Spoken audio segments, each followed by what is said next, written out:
Here is the opportunity. There is a luminous prize, tantalizingly within reach. Yes, we can have a world with less cancer. We can have a world with a lot less cancer. We could also have a world where fully 80% of all chronic disease goes away. But if we want to claim that prize, we have to exit the dark wood of modern epidemiology. And the only way out of the dark wood is to find the right road and see the forest through the trees. In 1993, chronic diseases, including cancer for the most part, stopped killing people. Because it was in that year that two preeminent epidemiologists, Bill Foege and Mike McGinnis, published a seminal work in the Journal of the American Medical Association entitled Actual Causes of Death in the United States. Up until then, when we considered what was causing people to die prematurely, the answers were found on death certificates: heart disease, cancer, stroke, diabetes, dementia. Yeah, those were the proximal causes of death. But McGinnis and Foege pointed out something that should perhaps have been obvious right along. Chronic diseases aren't really causes. They're effects. And what we really wanted to know was what was causing them. What was causing the diseases that were taking years from our lives.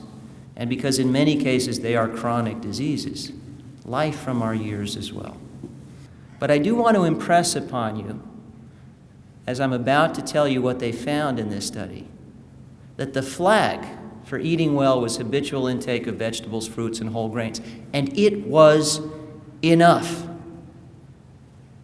Despite everything we hear about our pseudo-confusion regarding diet and health, the core, the essence, the fundamentals of eating well are simple.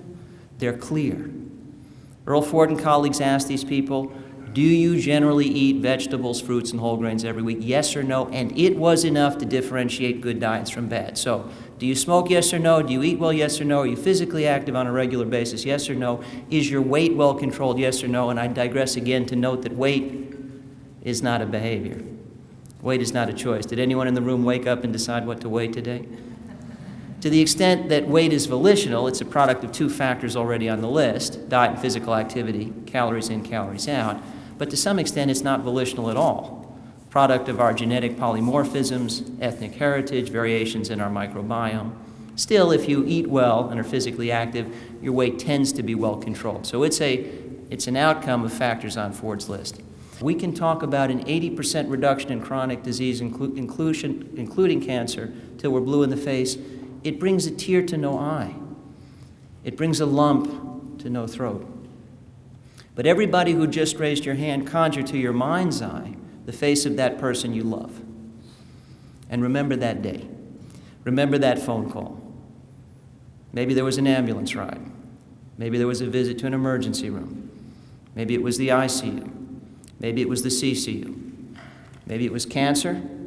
Maybe it was one of these other chronic diseases we also have the capacity to have less of. But whatever it was, and whether the person you love got better and came home or did not, because sometimes they do, and sometimes they don't.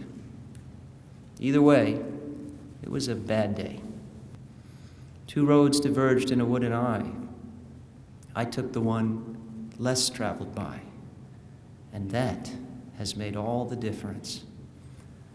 My friends, only in unity is there true strength. The road less traveled by is a lonely place. Join me there. Let's make all the difference in the world.